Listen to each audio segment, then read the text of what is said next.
নমস্কার এবং welcome to the GK academy 2.0। আমার নাম Sarbajit. NCERT class 9 chapter number 5 আমরা আগের দিন আলোচনা করতে শুরু করেছিলাম ন্যাচারাল ভেজিটেশন এবং ওয়াইল্ড লাইফ বা জাতীয় উদ্যান এবং স্বাভাবিক উদ্ভিদ, এইগুলো নিয়ে এখানে আলোচনা করা হয়েছে এই চ্যাপ্টারে। আমরা অনেকটা অব্দি নিয়েছি, তোমরা আগের দিনের যে ক্লাসটা রয়েছে সেখানে দেখতে পারো। এই চ্যানেলের প্লেলিস্টে তোমরা ক্লাসগুলো পেয়ে যাবে। আমি নিচে ডেসক্রিপশনে লিংক দিয়ে দিচ্ছি, সেখান থেকেও তোমরা প্লেলিস্টটা খুঁজে পেয়ে যাবে। আমরা আগের দিন দেখেছিলাম যে কত ধরনের বনভূমি বা স্বাভাবিক উদ্ভিদ রয়েছে। আমরা দেখেছিলাম যে স্বাভাবিক উদ্ভিদ কাকে বলবো, কেন আমরা একটা উদ্ভিদকে মানে কোনো একটা জায়গার বন জঙ্গল বা গাছপালাকে স্বাভাবিক উদ্ভিদ বলবো। আমাদের চারপাশে যে উদ্ভিদগুলো দেখা যাচ্ছে সেগুলো কি আদৌ স্বাভাবিক উদ্ভিদ, সেইগুলো নিয়ে আমরা আগের দিন আলোচনা করেছিলাম। এবং টোটাল এরকম 5 ধরনের স্বাভাবিক উদ্ভিদের কথা আমরা জেনেছিলাম, যে ভারতে এরকম 5 ধরনের স্বাভাবিক উদ্ভিদ পাওয়া যায়। তো তার মধ্যে কয়েকটা আলোচনা করা হয়েছে। আজকে যেখান থেকে আলোচনা করব ট্রপিক্যাল ডেসিডুয়াস ফরেস্ট। ডেসিডুয়াস শব্দটার অ্যাকচুয়াল অর্থ হচ্ছে পর্ণমোচী। পর্ণমোচী অর্থাৎ পর্ণমোচী কাকে বলা হয়? এমন উদ্ভিদ যেটা বছরের একটা নির্দিষ্ট সময় তাদের সমস্ত পাতা ঝরিয়ে ফেলে, তাই জন্য পর্ণ শব্দটার অ্যাকচুয়াল অর্থ হচ্ছে পাতা, এবং মানে আমরা সেটাকে সাধারণভাবে পাতা বলে থাকি। মোচি শব্দটার অর্থ হচ্ছে ঝরিয়ে দেওয়া। এবার এইটা কেন করে?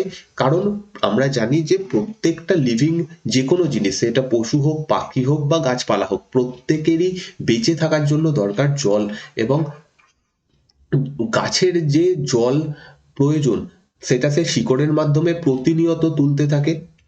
এবার যখন বর্ষাকাল থাকে তখন এই শিকড় দিয়ে যে জল গাছ তুলতে থাকে সেটা তার পক্ষে অসুবিধা হয় না, কারণ মাটি থেকে সে প্রচুর পরিমাণে জল পেয়ে যায় যখন বর্ষাকাল থাকে। এবার ভারতের অনেক জায়গা রয়েছে যেখানে বছরের একটা বড় সময় বৃষ্টিপাত হয় না।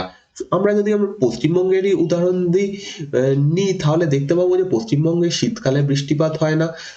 বা বা এই যে পশ্চিমবঙ্গ ছাড়াও বিভিন্ন জায়গাতে, ভারতের অধিকাংশ জায়গাতেই শীতকালে কোনো বৃষ্টিপাতই হয় না।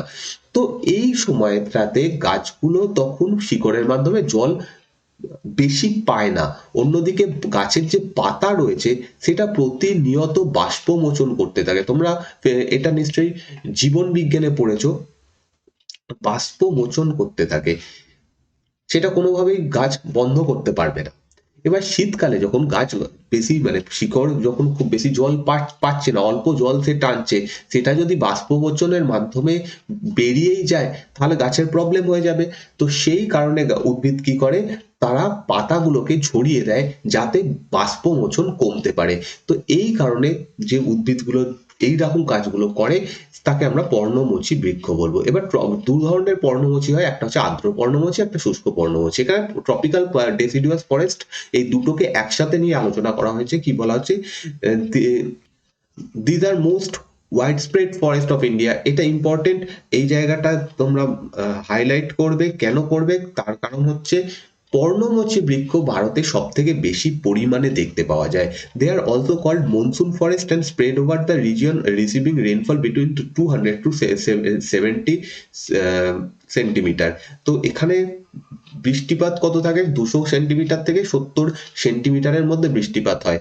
আর 200 সেন্টিমিটারের ওপরে যদি বৃষ্টিপাত হয়, সেটা আমরা আগের দিন দেখেছিলাম, সেখানে চিরহরিৎ অরণ্য দেখতে পাওয়া যাবে।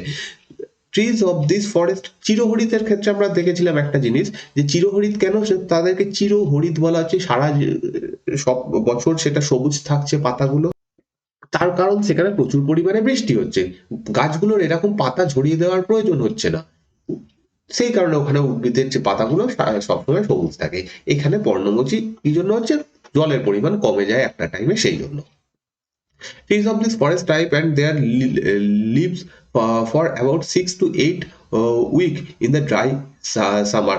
তো যেটা একটু আগে ডিসকাস করলাম যে কেন পাতাগুলো ছড়িয়ে দেয়, প্রায় 6 থেকে 8 সপ্তাহ এরকম সময় থাকে যে গাছের পাতা সমস্ত তারা ঝরিয়ে দেয়। শীতকালে এলে তোমরা দেখতে পাবে যে গাছের যদি মানে কোনো একটু যেখানে গাছপালা বেশি আছে সেখানে গিয়ে দেখতে পাবে যে পুরো রাস্তাটা বা যেখানে গাছগুলো রয়েছে সেখানে পুরো পাতায় ভর্তি হয়ে থাকে। এটাই কারণ। On the basis of availability of water there are forest are further divided into two into moist and dry deciduous. যেটা বললাম যে এই পর্ণমোচী উদ্ভিদকে দুভাগে ভাগ করা যায়, একটা হচ্ছে শুষ্ক পর্ণমোচী, একটা হচ্ছে আর্দ্র পর্ণমোচী। ড্রাই ময়েস্ট ডেসিডুয়াস মানে হচ্ছে আর্দ্র পর্ণমোচী এবং ড্রাই ডেসিডুয়াস মানে হচ্ছে শুষ্ক পর্ণমোচী।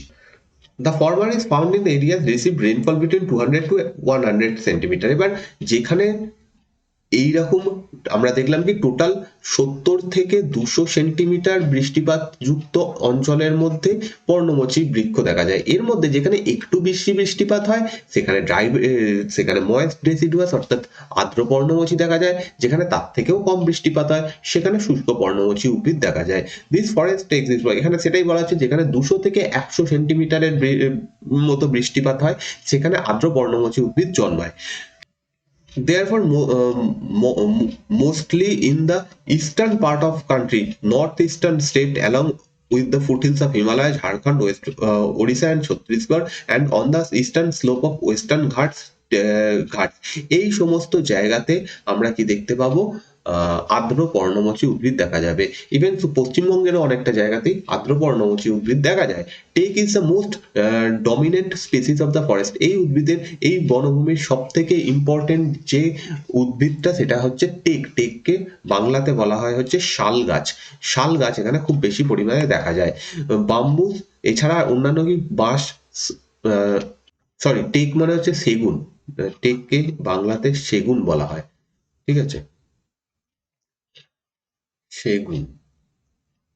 সেগুন, বাম্বু, শাল, তারপর হচ্ছে শীতম, স্যান্ডেলউড মানে চন্দন গাছ, খেইর, কুসুম, অর্জুন and mulberry are other commonly important species. এরকম টাইপের যে গাছ, এবং তোমরা এটা নিজেরাই দেখতে পাবে আমাদের চারপাশে মোটামুটি কি ধরনের উদ্ভিদ দেখতে পাওয়া যায়, সেগুলো সবই প্রায় আর্দ্র পর্ণমোচী।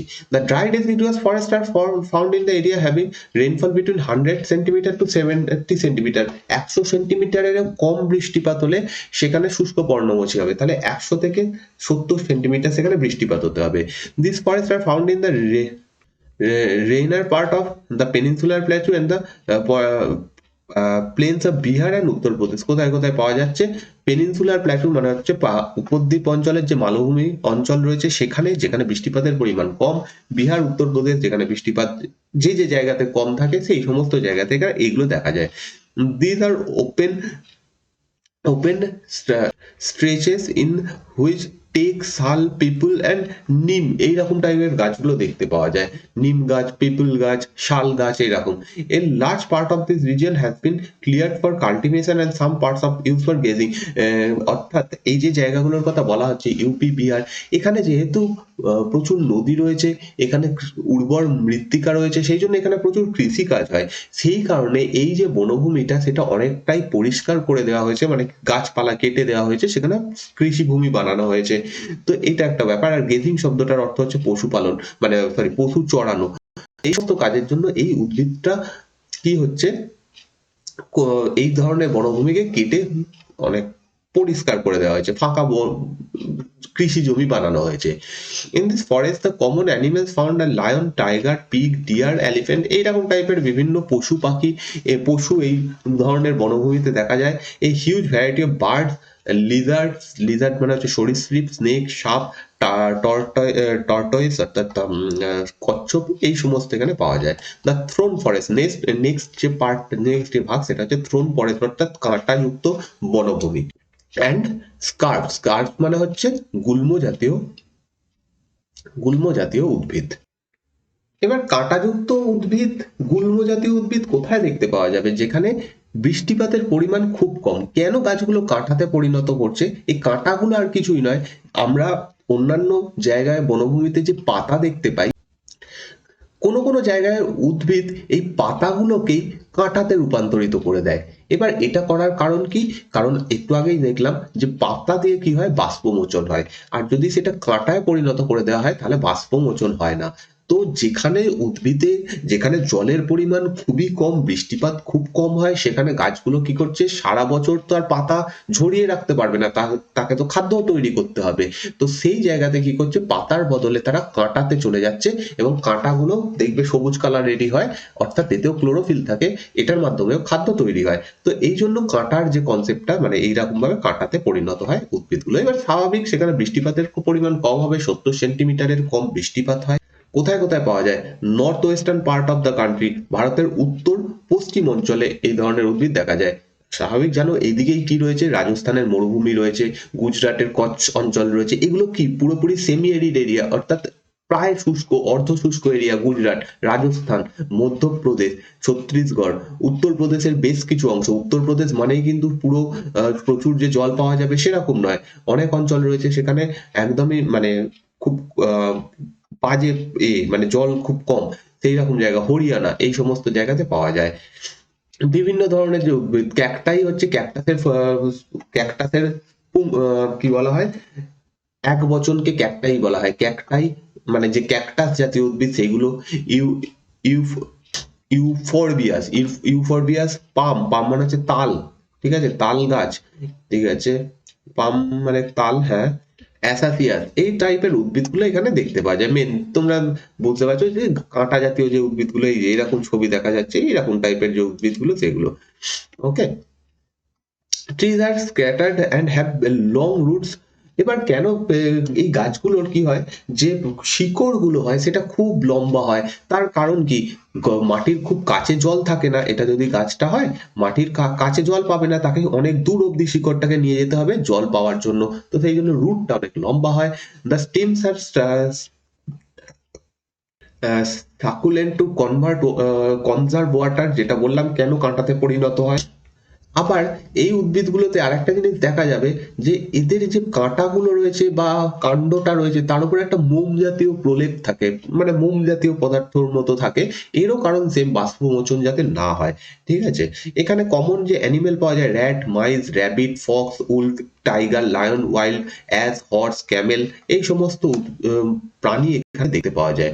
নেক্সট হচ্ছে মন্টেন ফরেস্ট। মন্টেন ফরেস্ট কোথায় পাওয়া যাবে, যেখানে পার্বত্য অঞ্চল রয়েছে। In mountainous area the decrease in temperature with increasing altitude leads to the corresponding change in the natural vegetation। আমরা যদি পাহাড়ি অঞ্চলে যাই তাহলে দেখবো যে সেখানকার উদ্ভিদ অন্য রকমের একটু, মানে সমভূমি অঞ্চলের যে উদ্ভিদ সেখানের থেকে একটু আলাদা, যেহেতু সেখানে উষ্ণতা পরিবর্তন হয়ে যাচ্ছে, সেখানে উচ্চতা পরিবর্তন হয়ে যাচ্ছে, সেই কারণে এখানে উদ্ভিদের যে ধরন সেটাতেও পরিবর্তন এসে যায়।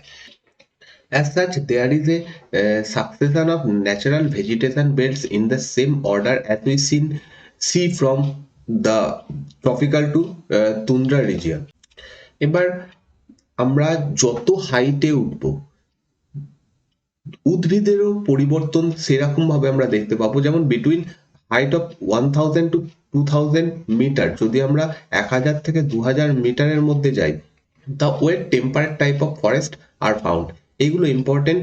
যদি আমরা হাইট চেঞ্জ হই তাহলে আমরা কি ধরনের উদ্ভিদ দেখতে পাবো, 1000 থেকে 2000 মিটার উচ্চতায় আমরা দেখবো হচ্ছে ওয়েট টেম্পারেট টাইপের বনভূমি। টেম্পারেট শব্দটার অর্থ হচ্ছে নাতিশীতোষ্ণ। ওয়েট টেম্পারেট মানে হচ্ছে আর্দ্র নাতিশীতোষ্ণ বনভূমি দেখতে পাবো। এভারগ্রিন বা broadleaf tree such as oak and chestnut predominant. এখানে যে উদ্ভিদগুলো দেখা যায় সেটা হচ্ছে ওক এবং চেস্টনাট।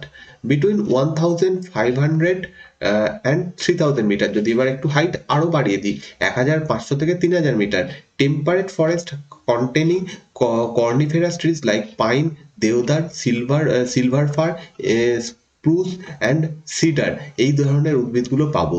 কোন জায়গাতে, যেখানে আমরা হাইট চলে যাচ্ছি 1500 থেকে 3000 মিটার, এখানে আমরা পেয়ে যাব পুরোপুরি নাতিশীতোষ্ণ বনভূমি, যেগুলো কন্টেনিং কর্নিফেরাস ট্রিজ। কর্নিফেরাস মানে যেগুলোর পাতাগুলো ছুচালো টাইপের হয়। তোমরা যদি দেবদারু গাছ দেখো তাহলে দেখতে পাবে পাতাগুলো কেমন ধরনের হয়, কেন হয় এই জায়গাতে হয়, এই জায়গাতে বরফপাত হয়, তুষারপাত হয়। তো যদি গাছের ওপরে, গাছটাও এরকম হয়, অনেকটা কোণ আকৃতি হয় এবং পাতাগুলো এখানে যেগুলো দেখা যাবে সেগুলো কোণ কোণ আকৃতির হয়। কেন হয়?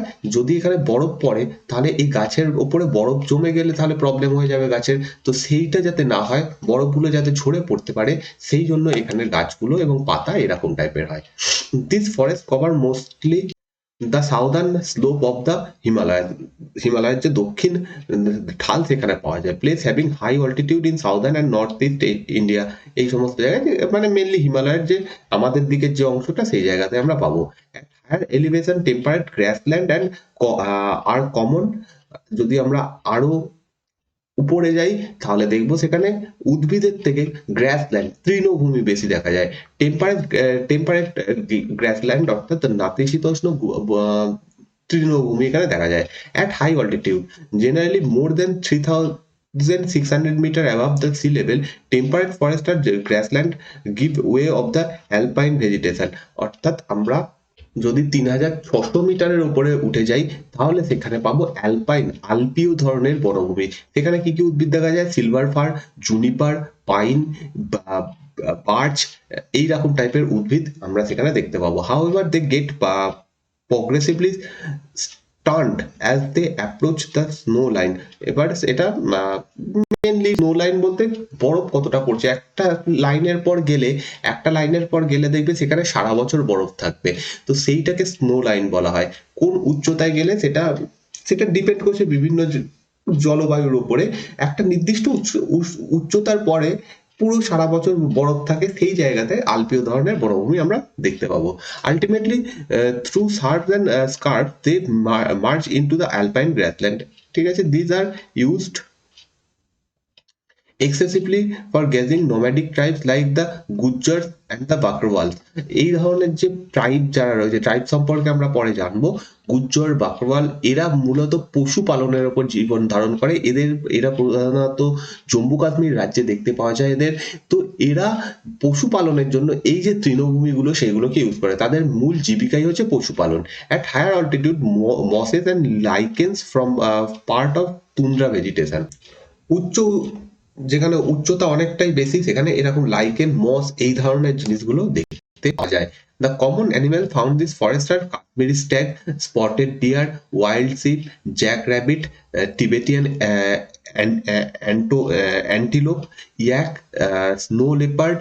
এই ধরনের বিভিন্ন ধরনের, তোমরা জানো যে কি ধরনের পশু পাখি এখানে পাওয়া যায়, রেড পান্ডা, এই ধরনের যে পশু এরা এই সমস্ত জায়গাতে থাকে এবং এই সমস্ত পশুগুলোর গায়ে থিক হেয়ার থাকে, প্রচুর লোম থাকে, কারণ ঠান্ডা থেকে বাঁচার জন্য। নেক্সট হচ্ছে ম্যানগ্রোভ ফরেস্ট কোথায় পাওয়া যাবে? যেখানে জলা অঞ্চলে, অর্থাৎ সমুদ্র উপকূলবর্তী অঞ্চলে, যেখানে লবণাক্ত জল অনেকটা বেশি থাকে, টাইড বেশি থাকে, ঢেউ বেশি থাকে, সেই সমস্ত জায়গাতে এটা পাওয়া যাবে। Mud and silt get accumulated on such coast। তো কোস্টাল এরিয়াতে কি হয়? সেখানে এরকম লবণাক্ত ভূমির পরিমাণ বেশি, সেখানে অর্থাৎ স্রোতের পরিমাণ বেশি, সেখানে কাদা কর্দমাক্ত জমি বেশি থাকে। তো সেখানে ম্যানগ্রোভ ফরেস্ট দেখা যায়। Dense mangrove are the common varieties with roots of plants submerge with under water.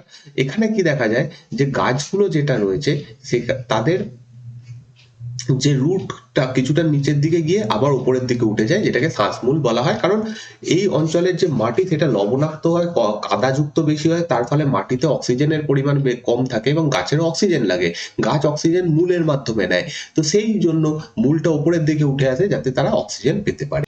এছাড়াও এখানে আমরা কি দেখবো? ঠেস মূল দেখতে পাবো, যাতে গাছগুলো এই কাদা মাটিতে যাতে ধরে রাখতে পারে নিজেদেরকে, সেই জন্য এখানে ঠেস মূল থাকবে। The deltas of the Ganga, the Mahanadi and Krishna and Godavari and the Kaveri are covered by such vegetation. কোন কোন জায়গায়? আমরা পশ্চিমবঙ্গে জানি সুন্দরবন রয়েছে, সেটা কি গঙ্গা নদীর যে মোহনা অঞ্চল সেখানে। এছাড়াও কৃষ্ণা, গোদাবরী, কাবেরী এই সমস্ত নদীরও মোহনা অঞ্চলে আমরা এই ধরনের উদ্ভিদ দেখতে পাবো। In the Ganga Brahmaputra delta সুন্দরী ট্রিজ আর ফাউন্ড। এখানে সুন্দরবনের স্পেশালিটি হচ্ছে এখানে সুন্দরী বলে একটা গাছ পাওয়া যায় সব থেকে বেশি পরিমাণে, তার থেকে এটার নামও হয়েছে Sundarban, which provide durable hard timber. এবং এইখানের যে কাঠগুলো, এই গাছের যে কাঠগুলো সেটা প্রচন্ড কঠিন হয়। পাম, কোকোনাট, কেওড়া, agar etcetera etcetera also grow in some part of delta. এই সমস্ত গাছও এখানে দেখতে পাওয়া যায়। এই বনভূমির সব থেকে ইম্পর্টেন্ট প্রাণী যেটা, সেটা হচ্ছে রয়্যাল বেঙ্গল টাইগার, আমাদের সুন্দরবনে সব থেকে বেশি পাওয়া যায়। এছাড়া টার্টেল, কচ্ছপ, তারপর হচ্ছে ক্রোকোডাইল মানে হচ্ছে কুমির, ঘড়িয়াল, ঘড়িয়াল আর কিছুই নয়, গঙ্গা নদীর যে কুমির টাইপেরই একটা প্রাণী। তারপর হচ্ছে স্নেক, বিভিন্ন ধরনের সাপ, এই ধরনের প্রাণী এখানে দেখতে পাওয়া যায়। এই যে জিনিসটা, এইটা হচ্ছে ম্যানগ্রোভ অরণ্য। এই যে এটা হচ্ছে ঠেস মূল, এখান থেকে আর এক রকমের মূল বেরোয় শ্বাস মূল, এগুলো এখানে দেখতে পাওয়া যায়। ওকে, নেক্সট বলা হচ্ছে মেডিকেল প্ল্যান্ট, কিছু ঔষধি উদ্ভিদ। প্রচুর পরিমাণে ঔষধি গাছ আমাদের ভারতে দেখতে পাওয়া যায়। প্রায় 2000 বা তার থেকেও বেশি এরকম টাইপের গাছ এখানে পাওয়া যায়, যেটা প্রাচীন কাল থেকে ভারতে ইউজ হচ্ছে আয়ুর্বেদ হিসেবে। ঠিক আছে, যেমন হচ্ছে কিছু উদাহরণ, সর্পগন্ধা, যেটা ব্লাড প্রেসারের ওষুধ তৈরি করতে ইউজ করা হয়, এবং সর্পগন্ধা একমাত্র ভারতেই পাওয়া যায়। তারপর হচ্ছে জাম গাছ। জাম গাছ, জাম যে ফল, সেটা ডাইজেস্টিভ প্রবলেমের জন্য, অর্থাৎ হজমের প্রবলেমের জন্য এটা কাজে লাগানো হয়। জামের যে বীজ, জাম ফলের যে বীজ, সেটা ডায়াবেটিসের ওষুধ হিসেবে কাজ করে। অর্জুন গাছ, এটা ব্লাড প্রেসারের কাজে লাগে। বাবুল বাবুল গাছ আই সোর, অর্থাৎ চোখে প্রবলেম হলে বাবুল গাছ করা যায়। নিম গাছের সম্পর্কে আলাদা করে কিছু বলা নেই, এটা অ্যান্টিবায়োটিক হিসেবে কাজ করে, প্রচন্ড উপকারী। তুলসী, কাফ অ্যান্ড কোল্ড, ঠান্ডা লাগাতে কাজে লাগে। ঠিক আছে, কাচনার বলে এক রকমের গাছ পাওয়া যায়, যেটা অ্যাথমার পেশেন্ট যারা, তাদের কাজে লাগে। ওকে, তো এই ধরনের উদ্ভিদ পাওয়া যায়। আমরা ওয়াইল্ড লাইফে যদি যাই, ওয়াইল্ড লাইফ বলতে বিভিন্ন পশু, like flora, India is rich in fauna. Fauna কাকে বলা হয়, ফ্লোরা কাকে বলা হয়, আগের দিন আমরা জেনেছি। তো ফনা হচ্ছে কোনো একটা নির্দিষ্ট অঞ্চলের পশু পাখি, তাদেরকে ফনা বলা হয়। এখানে ভারতে প্রচুর ধরনের পশু পাখি দেখা যায়। It has approximately 90,000 animal species. ভারতে প্রায় 90,000 ধরনের বিভিন্ন প্রজাতির পশু দেখতে পাওয়া যায়, অ্যানিম্যাল দেখতে পাওয়া যায়। The country has 2000 species of bird. প্রায় 2000 ধরনের পাখি দেখতে পাওয়া যায়। দে কন্টেন 13% অফ ওয়ার্ল্ড টোটাল, যেটা খুব কম নয়। 13% টোটাল পৃথিবীর 13% এই পশু পাখি আমাদের এখানে দেখতে পাওয়া যায়। দেয়ার আর 2546 স্পিসিস অফ ফিশ। এত ধরনের মাছ দেখতে পাওয়া যায়, which account for nearly 12% of world stock. Total পৃথিবীতে যত ধরনের মাছ পাওয়া যায় তার 12% এখানে দেখতে পাওয়া যায়। It also share between 5 to 8% of the world's amphibian, উভচর, অ্যাম্পিবিয়ান মানে হচ্ছে উভচর, রেপটাইল এবং ম্যামাল, ম্যামাল মানে স্তন্যপায়ী, রেপটাইল মানে সরীসৃপ, এই ধরনের প্রায় 5 থেকে 8% ভারতে দেখতে পাওয়া যায়। The elephants are the most majestic animal among the mammals. স্তন্যপায়ীদের মধ্যে সব থেকে ম্যাজেস্টিক মানে হচ্ছে খুব রাজকীয়, এরকম টাইপের জিনিস বোঝাতে ম্যাজেস্টিক শব্দটা ইউজ করা হয়। They are found in hot wet forest of Assam, Karnataka and Kerala. এই সমস্ত জায়গাতে হাতি দেখতে পাওয়া যায়। ওয়ান হর্ন রাইনো, একশৃঙ্গ গন্ডার are the other animals which live in swampy and marshy land of Assam and West Bengal. Paschimbanga এবং আসামে আমরা একশৃঙ্গযুক্ত গন্ডার দেখতে পাই। অ্যারিড এরিয়াস বলতে একটু যেটা শুষ্ক এলাকা, সেখানে যেমন Rann of Kutch and the Thar desert, সেখানে are the habitat of the wild ass বুনো, গাধা অ্যান্ড ক্যামেল মানে হচ্ছে উট, এই ধরনের প্রাণী দেখতে পাওয়া যায়। ইন্ডিয়ান বাইসন, নীলগিরি,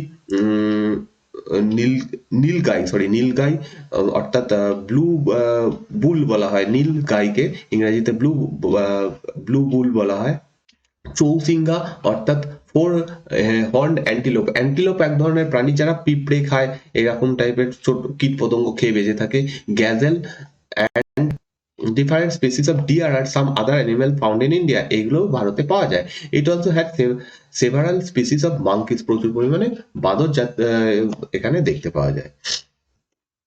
আচ্ছা, এটা একটা তথ্য দেওয়া হয়েছে, ওয়াইল্ড লাইফ প্রোটেকশন অ্যাক্ট কবে পাস হয়েছে, 1972 থেকে ভারতে এটা পাস হয়েছে। India is the only country in the world that has both tiger and lion. এরকম পৃথিবীর আর কোনো দেশ নেই যেখানে বাঘ এবং সিংহ উভয় ধরনের পশু দেখতে পাওয়া যায়। ভারতের গুজরাটে লায়ন পাওয়া যায়, পশ্চিমবঙ্গ এবং অন্ধ্রপ্রদেশ এই সমস্ত জায়গাতে বাঘ দেখতে পাওয়া যায়। The natural habitat of the Indian lion is Gir forest of Gujarat. গুজরাটের গির ফরেস্টেই একমাত্র এশিয়াটিক লায়ন, এশিয়ার একমাত্র সিংহ এখানেই দেখতে পাওয়া যায়।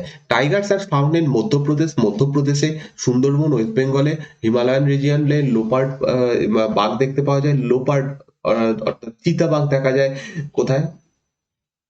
পাহাড়ি অঞ্চলে মেনলি দেখতে পাওয়া যায়। এখানে বলা হচ্ছে the Gir forest is the last remaining habitat of the Asiatic lion. আর কোথাও এই এশিয়াটিক লায়ন পাওয়া যায় না, শুধুমাত্র গির অরণ্য, গির ফরেস্টেই পাওয়া যায়। The Himalayas harbour a hardly range of animals which survive in extreme cold. এখানে কি হিমালয় অঞ্চলে প্রচুর ঠান্ডা, তাতেও বেশ কিছু ইউনিক এখানকার প্রাণী দেখতে পাওয়া যায়। ওয়াইল্ড অক্স এখানে দেখতে পাওয়া যায়, তারপরে টিবেটিয়ান অ্যান্টিলোপ, তারপরে ব্লু শিপ, ওয়াইল্ড শিপ, ঠিক আছে, এরকম টাইপের রেড পান্ডা টাইপের প্রাণী এখানে দেখতে পাওয়া যায়। In the rivers, lakes and coastal area turtle, crocodile, এইগুলো আলাদা করে মানে বলার কিছু নেই, আমরা নর্মালি জানি যে কোথায় কি ধরনের প্রাণী দেখতে পাওয়া যায়। যদি আমরা নদী বা লেক বা সমুদ্র উপকূলে যাই, সেখানে টার্টেল, কচ্ছপ, ক্রোকোডাইল অর্থাৎ কুমির, ঘড়িয়াল জাতীয় প্রাণী দেখতে পাবো। The latter is the only representative of variety of crocodile found in world today. ঘড়িয়াল যে জিনিসটা সেটা একমাত্র ভারতেই দেখতে পাওয়া যায়, আর কোথাও পাওয়া যায় না। Bird life in India is colourful peacock. এখানকার সব থেকে প্রধান যে পাখি ময়ূর ভারতে দেখতে পাওয়া যায়।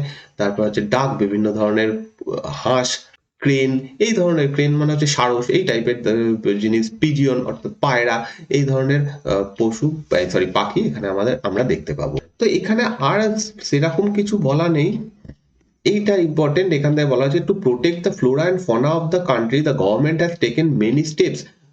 এখানকার যে উদ্ভিদ এবং প্রাণী এগুলো বাঁচানোর জন্য গভর্নমেন্ট কি কি নিয়েছে? বায়োস্ফিয়ার রিজার্ভ এইগুলো তৈরি করা হচ্ছে। এইখানে যে ডেটাগুলো দেওয়া আছে মানে স্পেশাল কিছু আলাদা করে নেই।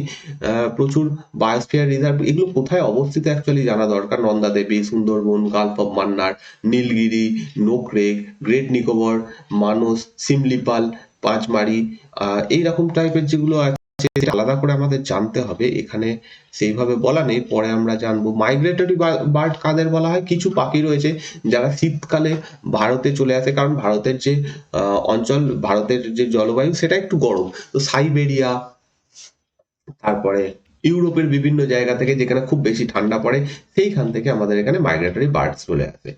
ঠিক আছে, এখানে 18 বায়োস্ফিয়ার রিজার্ভ বলা হয়েছে, এখন বায়োস্ফিয়ার রিজার্ভের সংখ্যা বেড়ে গেছে। 103 ন্যাশনাল পার্ক বলা হয়েছে, এই সমস্ত সংখ্যায় এখন বেড়ে গেছে।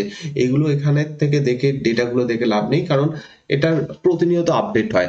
আজকে নতুন কোনো জায়গাকে বায়োস্ফিয়ার রিজার্ভ বলে এই করে ঘোষণা করা হবে, তো মানে ঘোষণা করা হয়, তো সেইগুলো একটু কারেন্ট ডেটা দেখাটা প্রয়োজন রয়েছে। তো এই অবধি আজকে এইখানে যে ছিল মোটামুটি যে ইম্পর্টেন্ট সেই জিনিসগুলো আমরা দেখলাম। এখানে কিছু কোশ্চেন দেওয়া রয়েছে, তোমরা প্র্যাকটিস করবে এই কোশ্চেনগুলো। এমসিকিউ কোশ্চেন ডাইরেক্ট এখান থেকে যে এক্সারসাইজ রয়েছে সেখান থেকে ডাইরেক্ট কোশ্চেন তুলে দেওয়া হয় বিভিন্ন পরীক্ষাতে। যেমন বলা হয়েছে to which of one of the following type of vegetation does rubber belong to. Rubber কি ধরনের বনভূমির মধ্যে পাওয়া যাবে, এগুলো একটু তোমাদের সার্চ করে দেখতে হবে। Cinchona tree R found in the area of rainfall more than. Cinchona কোথায় পাওয়া যাবে, কত বনভূমির মধ্যে, কত বৃষ্টিপাতের মধ্যে পাওয়া যাবে, এরকম টাইপের কিছু কোশ্চেন এখানে দেওয়া রয়েছে, সেগুলো তোমরা নিজেরা একবার ট্রাই করবে। তোমরা যদি ফেসবুক পেজ ফলো না করে থাকো, আমার ফেসবুক পেজটা অবশ্যই ফলো করে নাও, নিচে ডেসক্রিপশনে দেওয়া রয়েছে। এছাড়া তোমরা টেলিগ্রাম চ্যানেলে জয়েন হয়ে যাও, টেলিগ্রাম চ্যানেলের লিংক নিচে ডেসক্রিপশনে দেওয়া রয়েছে, এখানে তোমরা ক্লাসের নোটিফিকেশন পেয়ে যাবে, এছাড়াও পিডিএফ গুলো তোমরা পেয়ে যাবে। তো নিচে প্রত্যেকটা লিংক দেওয়া রয়েছে, সেখানে অবশ্যই জয়েন হয়ে যাও।